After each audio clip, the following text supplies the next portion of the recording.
the first major setback I had was in 10th grade. I was playing basketball and I went up and I slam dunked on my friend. And then I guess karma hit me because I'm taunting him as I'm hanging from the rim.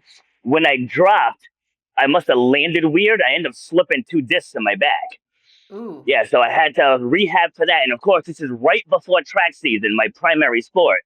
And so I had to miss like 2/3 of that season.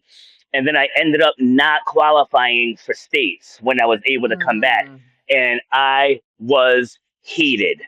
And that summer was when this version of me was being built. That summer, I went nuts with training. I grew 6 inches in 4 months, and so Oh. I finally caught up to where my brothers were. But I grew like 6 inches. I dedicated myself to training. I didn't date. I wasn't hanging out with my friends. Like I was zeroed in on becoming the best version of myself. Because in that 10th grade, when I knocked that bar down, in the grand scheme of life, is it a big deal? No. But to me, it was. Mm-hmm.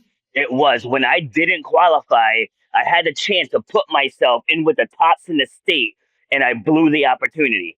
And so now everything in my life, I see it as a challenge. Even all of the setbacks, like all the things that you listed that I've gone through, and all of it, it's a challenge. And so when I'm working with clients now, no matter what it is they want to do, we look at it through the lens of a competitor.